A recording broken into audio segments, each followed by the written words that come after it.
Hey guys, welcome to Southern Gal True Crime. We feature missing persons, cold cases, and more. And today we are going to dive into the and more category and take a look at some stupid criminals in the news.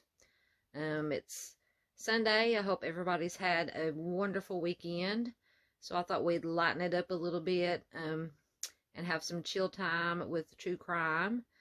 And like I said, take a look at some stupid criminals because we all know there's no shortage of stupid criminals out there.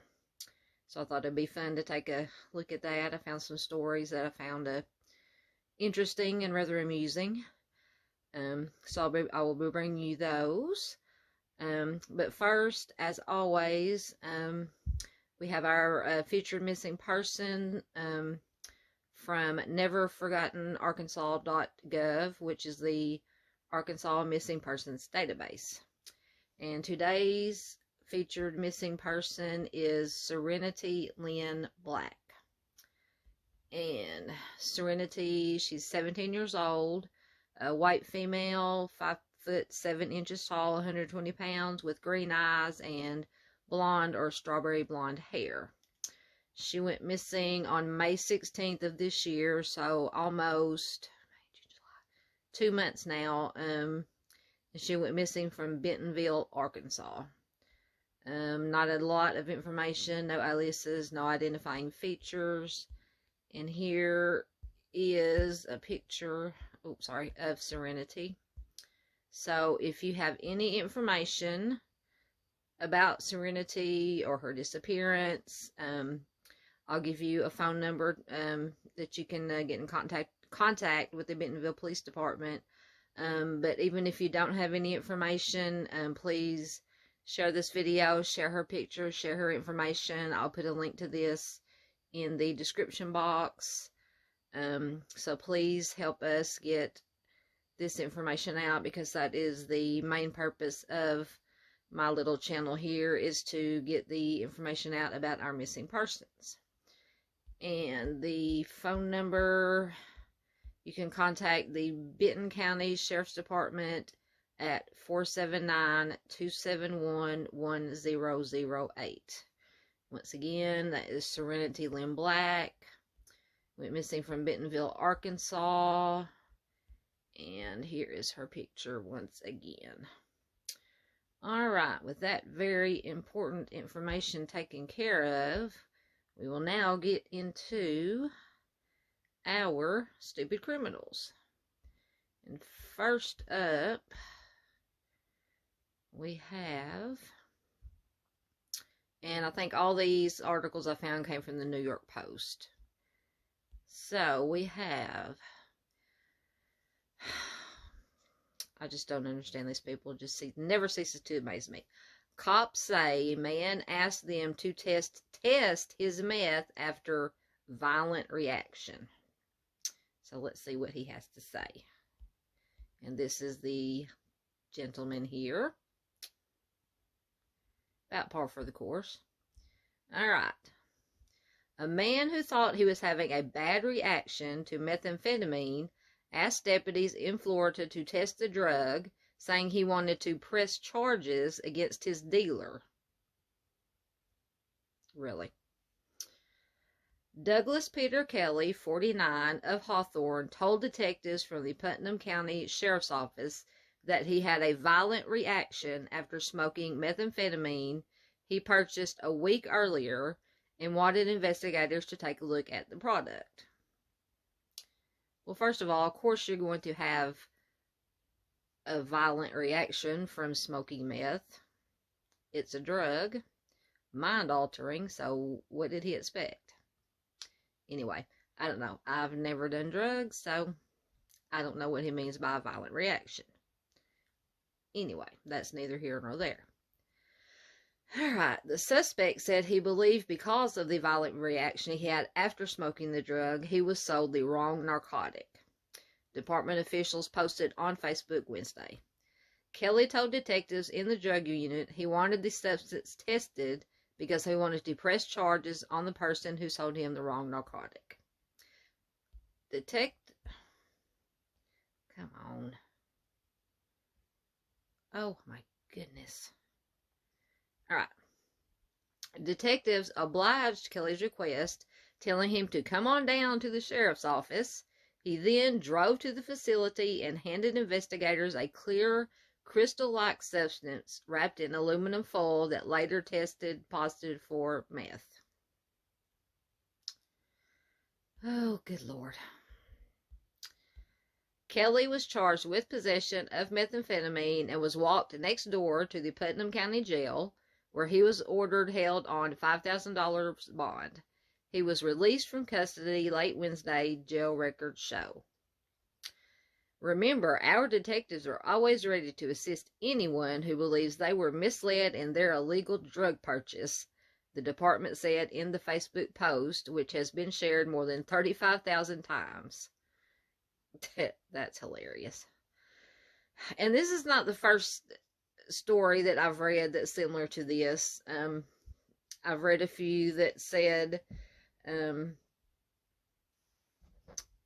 that they got robbed or they didn't get their drugs and they wanted the police to check it out and so on and so on. And I'm thinking, can people really be this stupid? The answer is yes. But I guess that's what, drugs messes up your brain, so.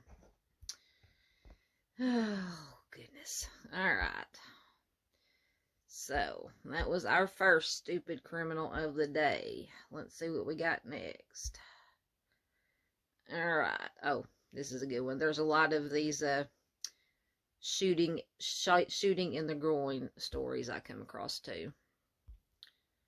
All right. All right. Come on. There we go. Man allegedly hiding drugs in these ads in butt accidentally shoots himself in testicles. All right, we're off to a good start on this one. Here is our gentleman in question. A bungling felon from Washington State made a series of blunders when he shot himself in the testicles and tried to hide the weapon, all while storing drugs in his anus, a report said Wednesday. Cameron Jeffrey Wilson, 27, was carrying a pistol in his front pocket while in his Kashmere, Washington apartment on April 5th when the firearm accidentally discharged and pierced his groin and thigh.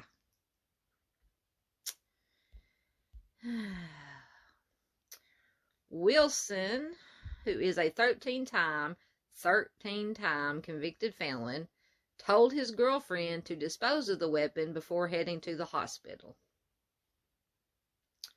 When the ex-con finally went to the hospital, a balloon of marijuana slipped out of his anus while a doctor was operating on the gunshot wound, court records show. So not only has he shot himself in the testicles, asked his girlfriend to dispose of the weapon, now he has balloonfuls of marijuana falling out of his backside. He is 0 for 3 right now. Cops also arrived at the hospital when alerted of the gunshot wound and searched Wilson's car, where they discovered a bag of meth, so now he's 0 for 4, in the blood-stained jeans he was wearing when he shot himself. The officers issued an arrest warrant for Wilson, and he turned himself into police on April 18th. Oh, and we're not done yet. As he was being processed at the Chelan County Regional Justice Center, Wilson was strip searched and another balloon of marijuana slipped from his anus. I don't even know if I want to know the answer to this question, but how many balloons of marijuana can you actually fit up there? If anybody knows, please leave me a comment. I won't ask how you know. You can be completely anonymous. All right. While in jail, Wilson made a number of calls to his girlfriend and asked her not to cooperate with investigators working on his case. And of course, authorities were listening in on the calls because all jailhouse calls are monitored.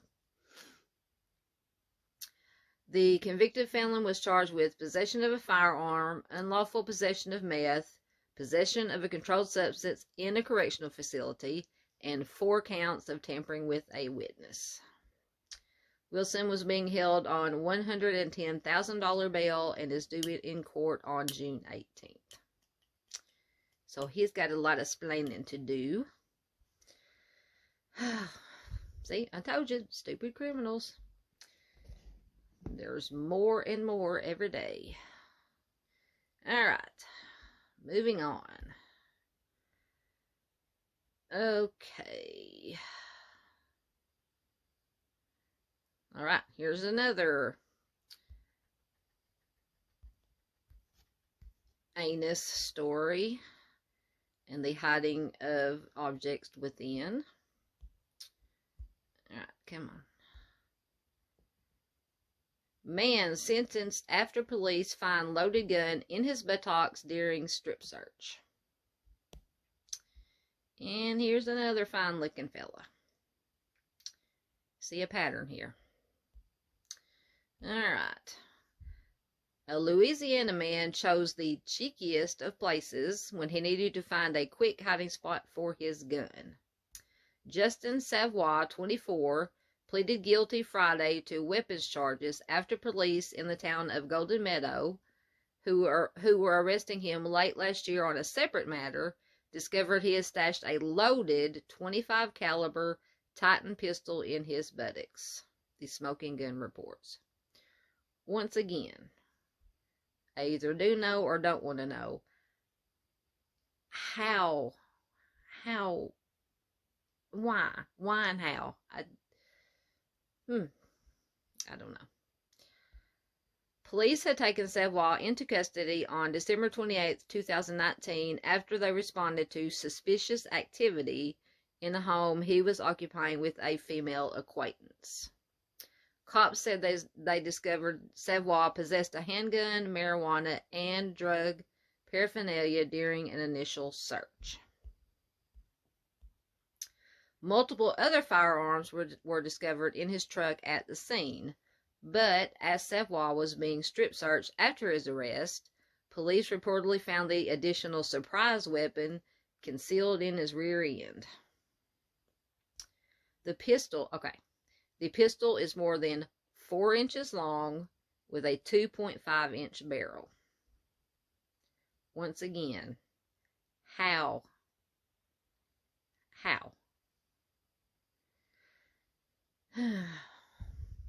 Savoy was sentenced to a 5-year suspended prison sentence during a district court appearance. He received 3 years probation and an order to serve 90 days in the Lafourche Parish Jail. As part of the terms of his probation, he's barred from owning or possessing firearms, visiting bars or lounges, or indulging in excessive use of alcohol or illegal drugs.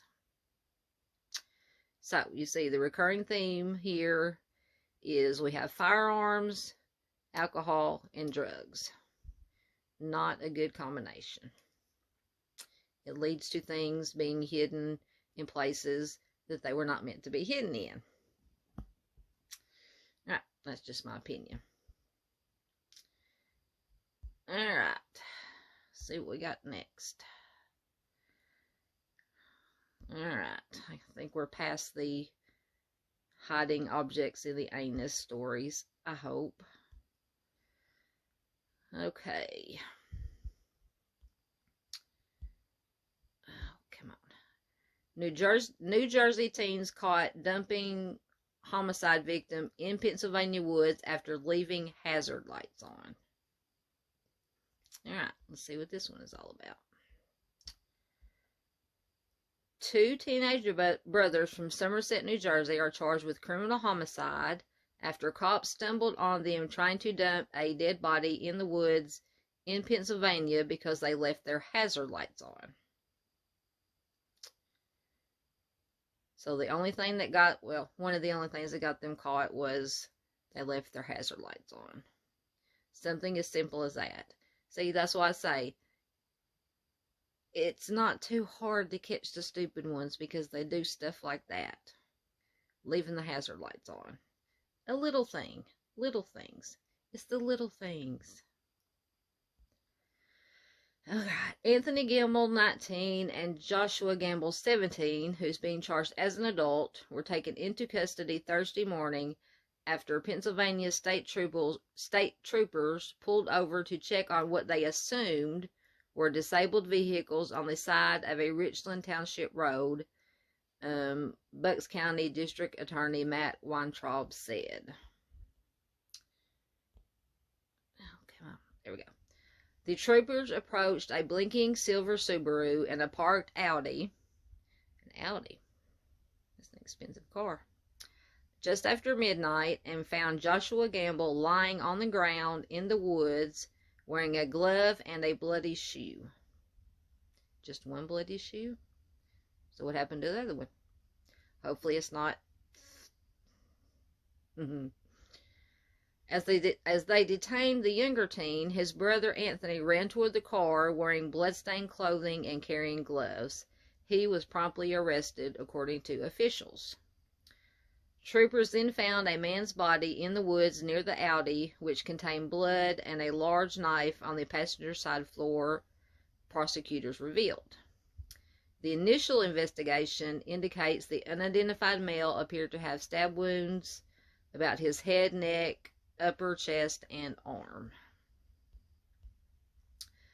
Both cars, the victim, and the knife were all found within 100 feet of each other. The teens are charged with criminal homicide, criminal conspiracy, possession of an instrument of crime, and tampering with evidence.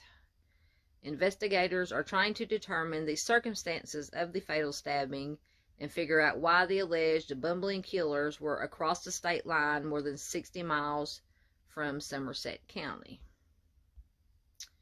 As of right now, we are unable to discern any reason for them to be in Bucks County, in Richland Township, Weintraub said, adding that under the law, a homicide is assumed to have happened in the place where the victim is found unless proven otherwise. For that reason, we will presume that Bucks County has jurisdiction to investigate and prosecute this homicide. So see, it's in a lot of these cases, on a little bit of a serious note here, a lot of these cases, it is the little things that lead to the crime being discovered and the perpetrators arrested, and like I said, they saw hazard lights. They stopped to investigate to see if anybody needed help, and they stumbled into a crime scene. So, there you go. Alright. Next, we have... Alright.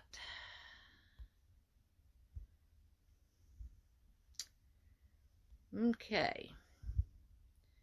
Oh, these ads at the top drive me crazy. I can't see what I'm trying to read. Alright. Thief caught after trying to rob same bank 2 days in a row. Okay. Alright. They say criminals always return to the scene of the crime, but a bumbling California bank robber didn't even wait a day before he came back to the branch he allegedly knocked over. Samuel Brown, 33, was busted after he tried to rob the same Fountain Valley Chase Bank 2 days in a row, police said. The San Diego resident took off with a large amount of cash after he... Sorry, there's a mosquito flying around here. Alright, the San Diego resident took off with a large amount of cash after he slipped a stick-up note to a teller at the New Hope Street Chase at 3 p.m. Monday, Fountain Valley Police said in a news release. But the dough apparently wasn't enough for Brown, who came back to the bank the next morning and tried to rob it again. Police arrived at around 11:15 a.m. and arrested him without incident, according to the release. Brown had an outstanding arrest warrant and rap sheet that included previous robbery convictions in San Diego. He's being held on $170,000 bail in Orange County Jail and facing multiple robbery charges. Oh, goodness gracious. I'm telling you, these people, I just don't understand. Well, I said, I guess it's a good thing that there are stupid criminals. It makes it easy on law enforcement to catch them so they can move on to the not so stupid criminals and catch those folks. Alright, let's see what else we have in the... Oh, I think this is our last one. Alright, see what this one's all about. And I would love to hear y'all's comments on any of these stories, to see what you think about these stupid criminals. Or if you've read any stories about some stupid criminals, feel free to leave in the comments and let me know. I'd love to read about them. Give me a good laugh. Alright. This one apparently comes from Georgia, although these stupid ads won't get out of my way. Alright, Georgia murder suspect tracked down after leaving phone behind at dine and dash scene. Alright. A Georgia man wanted for murder was busted after he left his phone with a photo of his face on the lock screen at a restaurant where he and friends dined and dashed. And dine and dash is where you come in and maybe get like appetizers or eat and then book it out the door without paying. Brian Garfield Fort and pals walked out of the Juicy Crab. The Juicy Crab, that could be a story in itself, in Cobb County without paying after running up a $100 tab, according to police. The group drove off and restaurant staff called police. Get past all the ads. When police arrived, an officer found Fort's phone in the booth where he had been sitting. The phone's lock screen photo was a selfie of Fort, which helped police quickly identify him. Investigators later learned that he was wanted on a homicide charge. So, good thing it's one time when a selfie is a good thing. Helped catch a homicide suspect. A restaurant employee snapped a picture of Fort's license plate before he took off and shared it with police. Within hours, a license plate reader got a hit on Fort's car in Brookhaven, where he was taken into custody. Fort had killed a man in Decatur earlier this year, according to police. So that, on the serious note, one less bad guy off the street. Alleged bad guy off the street. He was also arrested in Gwinnett County last fall after he was spotted walking around the outside of a high school with a shotgun during a football game. No good. No good. Fort is currently being held in the DeKalb County Jail on charges of homicide, theft by receiving stolen property, and possession of a firearm by a convicted felon. So, like I said, that kind of took a little serious turn, but like I said, one more alleged bad guy off the streets, which is always a very, very good thing. Alright, let me check just to make sure, but I think that was our last story that I had bookmarked. Yep. Alright, we'll go back up to here. Alright, guys, well, I hope you enjoyed that. Got a laugh for the day. If you like it, please like the video, share the video, leave a comment. The more you like and share videos and comment on them, the more they get YouTube algorithm puts it out to more people, and that way more people will see the most important thing that's on the channel, which is our, and I can't say it enough, our missing persons and cold case videos. So if you don't share anything else, please share, like, comment on our missing persons and cold case features. With that said, if you like what we do here at Southern Gotcha True Crime, please subscribe. Hit the notification button so you get notifications when I upload new videos. I try to upload 2 to 3 videos a week, usually on Monday, Wednesday, Friday.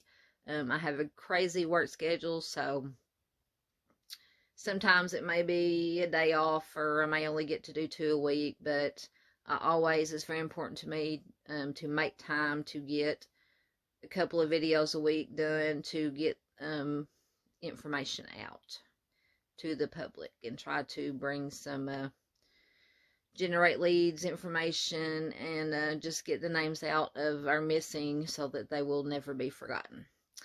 Alright, so until next time, take care of yourselves, be safe out there, be kind, help one another, and I will see you next time. Thanks. Bye-bye.